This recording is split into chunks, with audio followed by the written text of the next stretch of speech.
सभी का हमारे चैनल में स्वागत है। आज के इस वीडियो में हम नई एनसीईआरटी क्लास 9th का चैप्टर 2 कवर करेंगे।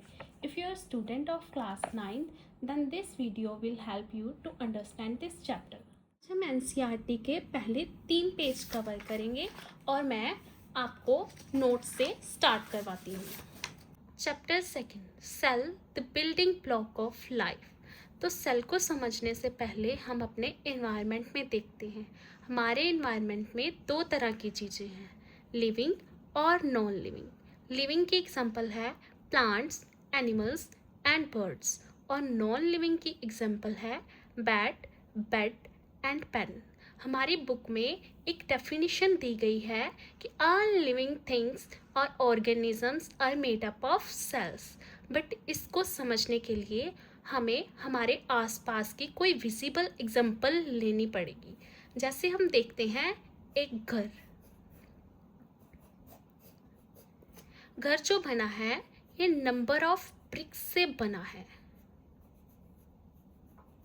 इसमें this is a 1 brick। when a number of bricks combine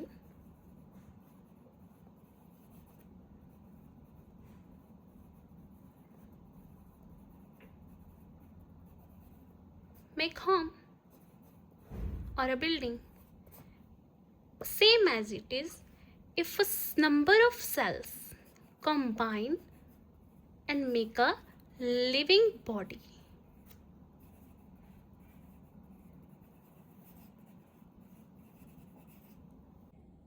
Definition: cell is structural, functional and biological unit of life. इसे समझने के लिए हमें देखना पड़ेगा why is cell called structural, functional and biological unit of life. Cell group together to make tissues, tissues make organ and organ make organ system that form a complete body. It gives shape and support to body. इस सबको समझने के लिए हमें एक diagram की help लेनी पड़ेगी। Imagine this is cell. अगर हम सेम सेल, जैसे ये हमारे रेस्पिरेटरी सिस्टम का कोई सेल है, ये सेल कंबाइन होते हैं और फॉर्म करते हैं एक टिश्यू।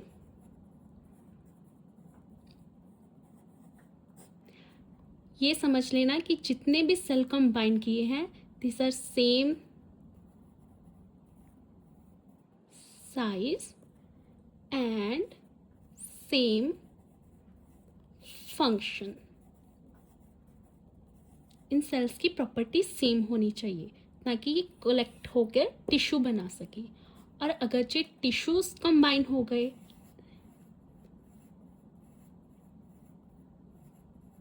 तो बनाएंगे एक ऑर्गन। अगर ऑर्गन कंबाइन हो गए तो बनाएंगे ऑर्गन सिस्टम।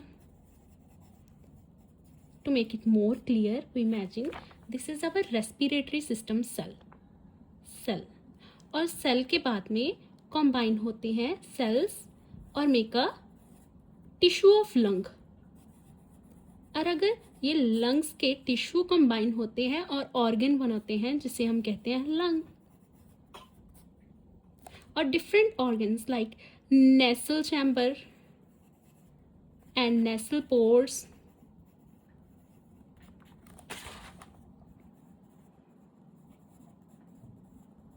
और ट्रैकिया, ये सब कंबाइन होके क्या बनाएंगे, रेस्पिरेटरी सिस्टम।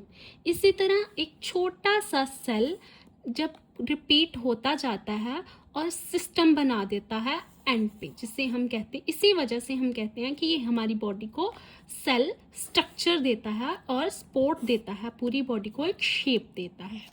इसमें सबसे बेसिक यूनिट यो फिर भी सेल ही रहेगी। कोई भी चीज़ जो सेल से भी स्मॉल है, जैसे कोई केमिकल, अकेला अपने बल पे सरवाइव नहीं कर सकता, बट एक single cell can perform all function alone. एक सिंगल सेल अपने बल पर सारे लिविंग प्रोसेस कर सकता है, तो हम कह सकते हैं कि it is a functional unit of life.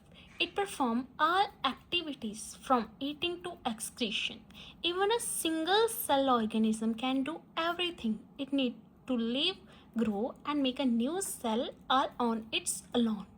जितने भी यूनिसेलुलर ऑर्गेनिज्म है they can survive on its alone. तो हम कह सकते हैं cell represent the basic level at which life exist. तो अगर एक सेल सबसे बेसिक लेवल है, if cell exist on its own, तो एक सेल ऑर्गेनिज्म, एक सिंगुलर सेल और यूनिसेलुलर ऑर्गेनिज्म भी एग्जिस्ट कर सकता है. इसीलिए हम लिविंग ऑर्गेनिज्म को उसके नंबर ऑफ सेल्स के बेस पर भी डिवाइड कर सकते हैं. तो हम कह सकते हैं जो सिंगल सेल्ड ऑर्गेनिज्म हैं, जो अपने आप पर सिंगल सेल होकर सारे लाइफ के प्रोसेस करते हैं, उन्हें हम कहते हैं यूनिसेलुलर ऑर्गेनिज्म.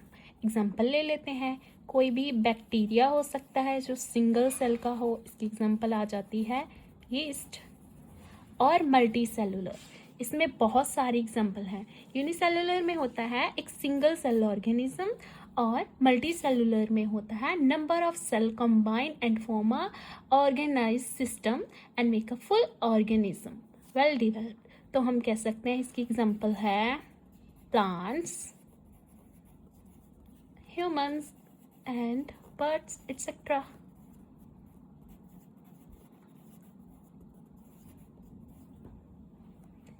हमारा नेक्स्ट टॉपिक है हाउ टू स्टडी सेल.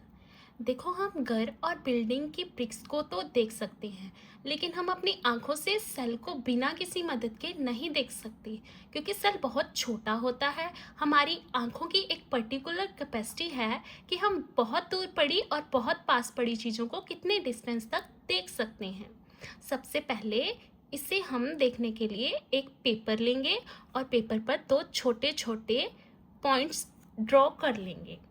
और अब इस पेपर को पकड़ो और धीरे धीरे देखते हुए अपनी आँखों के पास लेकर आएं और नोट कीजिए कि एक पर्टिकुलर डिस्टेंस पर आपकी आइज़ को दोनों पॉइंट अलग अलग दिख रहे थे. अगर आप कॉन्टीन्यूसली और पास लेकर आएंगे तो आपको पॉइंट्स में कोई सेपरेशन नहीं दिखेंगी, वो एक पॉइंट हो जाएगा.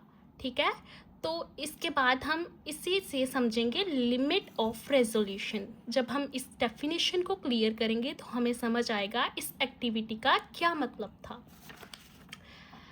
जब आइस से पेपर 25 सेंटीमीटर दूर था तो पॉइंट अलग अलग दिख रहे थे विद डिफरेंस 0.1 mm. अगर हम इसे मेजर करें तो 0.1 mm जब डिस्टेंस था तब हमें दिख रहा था पॉइंट, दो सेपरेट पॉइंट दिख रहे थे.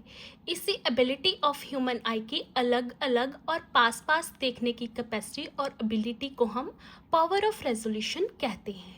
तो हम जाते हैं डेफिनेशन की ओर. Limit of resolution is the ability of the human eye to see very close object as separate. इससे ये प्रूव हो गया कि हम सेल को ऐसे तो नहीं देख सकते, we need to magnify it. हमें इसे बड़ा कर कर देखना होगा, हमें थोड़ा जूम कर कर देखना होगा. इसके लिए हम यूज़ करते हैं कॉन्वेक्स लेंस और लेंस का कॉम्बिनेशन. तो अगर हमने सेल को देखना है जूम कर कर तो हमें देखना होगा माइक्रोस्कोप में, और माइक्रोस्कोप में साइज कितना दिखता है हमें वो माइक्रोस्कोप की पावर के ऊपर डिपेंड करता है. जितनी ज़्यादा पावर उतना ज़्यादा हमें मोर जूम और मैग्नीफाइड स्ट्रक्चर देखने को मिलेगा. आज के समय पर साइंटिस्ट इलेक्ट्रॉन माइक्रोस्कोप का यूज़ करते हैं, जिससे सेल के इंटरनल स्ट्रक्चर को हम अच्छी तरह स्टडी कर सकते हैं. तो इलेक्ट्रॉन माइक्रोस्कोप का यूज़ हम किसके लिए कर रहे हैं आज के समय पे? इंटरनल स्ट्रक्चर को स्टडी करने के लिए. तो नेक्स्ट टॉपिक है discovery of cell. Robert Hooke नाम का पर्सन था जिसने सबसे पहले 1665 में खुद डिज़ाइन किए हुए माइक्रोस्कोप से सेल को देखा था. उसने सबसे पहले सेल को कॉर्क के पतले स्लाइस को काट कर उसमें ऑब्जर्व किया था. तो उसमें सेल स्मॉल बॉक्सेस की तरह दिख रहे थे और उसने देखा कि इसमें स्मॉल स्मॉल कंपार्टमेंट दिख रहे हैं, तो कंपार्टमेंट की वजह से उसने इसको नाम दे दिया सेल। अब आपके मन में क्वेश्चन होगा कि व्हाट इज़ अ कॉर्क, जिसमें उसने सेल को पहली बार देखा था। तो कॉर्क जो होता है ओक ट्री की आउटर लेयर से मिलता है, जिसका यूज़ वाइन बोतल के ऊपर यूज़ होता है नेचुरल स्टॉपर की तरह बोतल को सील करने के लिए। तो इसको अगर हमें नहीं समझ आ रहा, हम ऐसे देख सकते हैं,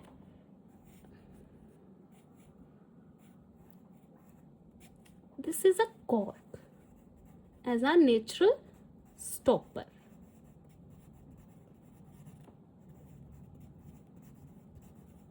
तो रॉबर्ट हुक था जो उसने सेल्फ डिज़ाइन किया माइक्रोस्कोप था, उसकी मैग्निफिकेशन पावर थी 200 से 300 तक। अब इतना हमने पढ़ लिया है, इसके नेक्स्ट डिस्कशन हम अपनी एनसीईआरटी बुक से करते हैं। चलिए स्टार्ट करते हैं। हमारी कुछ साइंटिफिक कम्युनिटी मानती है कि जो लाइफ है वो ओरिजिनेट हुई है वाटर में, लेकिन कुछ रिसर्चर मानते हैं कि लाइफ जो है वो ओरिजिनेट हुई है स्मॉल वाटर पूल में। किसके साथ? जब जब इन्वायरमेंटल कंडीशंस चेंज हुई हैं तब तब लाइफ ओरिजिनेट हुई है। और इसकी बेस्ट एग्जांपल है हॉट स्प्रिंग्स। हॉट स्प्रिंग्स किसके साथ डेवलप हुए? इन्वायरमेंट चेंज के साथ। इंडिया में हॉट स्प्रिंग की बेस्ट एग्जांपल है पुग्गा वैली। पुग्गा वैली जो है वो है लद्दाख में। यहाँ पे जो पुग्गा वैली है उसका टेम्परेचर बहुत हाई है, लेकिन लद्दाख का टेम्परेचर नॉर्मली बहुत लो है। तो जो पुग्गा वैली का टेम्परेचर है वो बॉइलिंग पॉइंट के पास है। तो even in the cold climate इतना ज़्यादा गर्म टेम्परेचर होता है यहाँ का, इवन कि वहाँ का क्लाइमेट बहुत ठंडा होता है। जो ये इन्वायरमेंटल कंडीशन है ये सेम वैसी लगती हैं जैसी धरती की अर्ली कंडीशंस थी अबाउट 3.5 बिलियन ईयर्स अगो। इतने साल पहले जैसी कंडीशन थी वहाँ पर्टिकुलर एरिया पे ऐसी कंडीशन दिखाई देती है। ऑर्गेनिज्म जो वहाँ पे रह रहे हैं हॉट स्प्रिंग्स में वो कैसे हैं? वो हीट लविंग बैक्टीरिया हैं, इसीलिए हम उसे कहते हैं थर्मोफाइल्स। अगर हम थर्मोफाइल्स को तोड़ें, थर्मो का मीन है हीट एंड फाइल्स का मीन है लविंग। और ये जो बैक्टीरिया होते हैं वो यूनिसेलुलर होते हैं। आपको बताया है ना, unicellular mean single cell organism. Lucknow में एक बीरबल साहनी इंस्टीट्यूट है पैलियो साइंस का, जिसके साइंटिस्ट कहते हैं कि जो हॉट स्प्रिंग के बैक्टीरिया है उनके आसपास एक कैल्शियम कार्बोनेट की लेयर फॉर्म हो जाती है, जो इसके पास डिपॉजिट होती है वो प्रोटेक्ट करती है इसके ऑर्गेनिक मटेरियल और मॉलिक्यूल्स को किससे? हार्मफुल रेडिएशन से, और जो भी एक्सट्रीम कंडीशंस को उसे झेलना पड़ता है। और वो हेल्प करती है उसकी फर्स्ट लेयर जो उसे प्रोटेक्ट करती है उसे बनाने के लिए। इसे कहते हैं हम the barrier that define a cell. वो इसके आसपास, उस बैक्टीरिया के आसपास बैरियर को डिवेल्प कर देता है। All living organism are made up of cells. जितने भी लिविंग ऑर्गेनिज्म हैं सब किसके बने हैं? सेल्स के। सेल जो रिप्रेजेंट करता है लाइफ की बेसिक लेवल की एग्जिस्टेंस को रिप्रेजेंट करता है। कुछ ऑर्गेनिज्म होते हैं जैसे बैक्टीरिया और यीस्ट जो सिंगल सेल्ड होते हैं, मतलब यूनिसेलुलर होते हैं। दूसरे जैसे प्लांट्स, बर्ड, फिशेस, इनमें क्या होता है? Number of millions of cell combine करके वर्क करते हैं और इन्हें क्या बनाते हैं? Multi cellular organism. A group of similar cell performing similar function form tissues. अगर similar cell similar function perform कर रहे हैं तो उन्हें हम क्या कहते हैं? टिश्यूज कहते हैं। Different tissues are organized. अगर डिफरेंट टिश्यूज को ऑर्गेनाइज कर दें तो फॉर्म करते हैं organ. And several organ works together. अगर अलग अलग ऑर्गन्स इकट्ठा होकर काम करें तो उन्हें हम ऑर्गन सिस्टम कह देते हैं। जैसे nasal pore, nasal cavity and trachea and lungs, ये सब इकट्ठा होकर क्या बनाते हैं, हमारा रेस्पिरेटरी सिस्टम। जब सेल ऑर्गेनाइज होता है तो टिश्यू बनाता है, जब टिश्यू ऑर्गेनाइज होता है तो ऑर्गन बनाता है, जब ऑर्गन्स ऑर्गेनाइज होते हैं तो ऑर्गन सिस्टम बनाते हैं। फिर भी इनमें जो सेल है वो एक फंडामेंटल यूनिट का रोल प्ले करता है।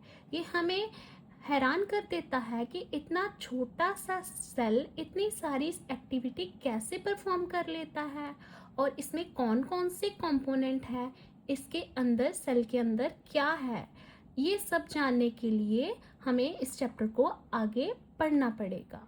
How to study cell. What do we call the ability of human eye to see two very close objects as separate and distinct?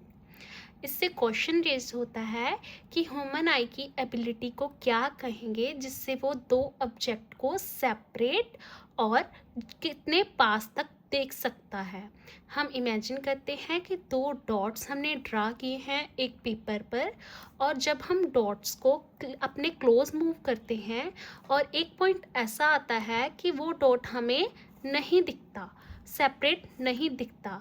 जब तक हमें वो सेपरेट दिख रहा था तब हमारी आई से और डॉट का डिस्टेंस था 25 सेंटीमीटर, और जो डॉट्स थे एक दूसरे से 0.1 mm सेपरेट दिख रहे थे, otherwise they appear as single point. जब जब आप उस पेपर को अपने पास लाते जाएंगे वो पॉइंट एक सिंगल पॉइंट की तरह आपको दिखने लगेंगे। इसे हम कहते हैं limit of resolution of eye, the ability of human eye to see very object. Cell जो होता है वो बहुत छोटा होता है जिससे हम किसी भी सहायता के बिना उसे नहीं देख सकते अपनी आँखों से। ये हमारे लिए एक क्वेश्चन रेज कर जाता है कि हम सेल का स्ट्रक्चर इतना स्मॉल है उसे कैसे देखें। ये हमारी much smaller than the limit of resolution of human आई, ये तो ह्यूमन आई की देखने की एबिलिटी से बहुत छोटा है। तो इसके लिए हमें पढ़ना पड़ेगा कि कॉन्वेक्स लेंस जो है वो और उसका कॉम्बिनेशन ऑफ लेंसेस जो हम यूज़ करके उस ऑब्जेक्ट को बहुत ज़्यादा जूम कर देख सकते हैं। ऑब्जेक्टिव लेंस एंड आईपीस, उसके लिए ऑब्जेक्टिव लेंस और आईपीस यूज़ होता है जिससे हम ऑब्जेक्ट और एनी सेल को मैग्नीफाई कर देख सकते हैं, जिससे वो अपने नॉर्मल साइज से बहुत ज़्यादा बड़ा दिखेगा। रॉबर्ट हुक जो था वो फर्स्ट पर्सन था जिसने सेल को देखा 1665 में। किस में देखा? अपने सेल्फ डिज़ाइन माइक्रोस्कोप में देखा, जिसकी कैपेबिलिटी थी 200 से 300, जिसकी मैग्नीफिकेशन 200 से 300 तक थी। जब वो एग्जामिन कर रहा था उसने देखा एक थिन स्लाइस ऑफ कॉर्क है जिसमें वो स्मॉल बॉक्स के जैसे कंपार्टमेंट देख रहा है, जिसको उसने नाम दिया सेल्स। हम स्कूल की लेबोरेटरी में लाइट माइक्रोस्कोप का यूज़ कर ऑब्जर्व कर सकते हैं कि सेल कैसा दिखता है। डिफरेंट ऑब्जेक्टिव लेंस अलग अलग पावर के होते हैं to achieve better magnification and resolution. जब हम उसे मोर क्लियर देखना चाहते हैं हमें मोर पावर का मोर रेजोल्यूशन का सेल लेना पड़ेगा। और माइक्रोस्कोप के डिफरेंट पार्ट होते हैं जो हम अपनी स्कूल की लेबोरेटरी में जब माइक्रोस्कोप को देखेंगे और उसके डिफरेंट पार्ट को स्टडी करेंगे, और इससे हम एस्टिमेट कर सकते हैं सेल का साइज कैसा होगा और कितना होगा। ये एक्टिविटी जो है ये लैब में परफॉर्म करने वाली है। और हम देख सकते हैं जो अपार्ट फ्रॉम लाइट माइक्रोस्कोप, जो हम माइक्रोस्कोप अपने स्कूल में देखते हैं और यूज़ करते हैं, वो माइक्रोस्कोप कुछ पावर का होता है।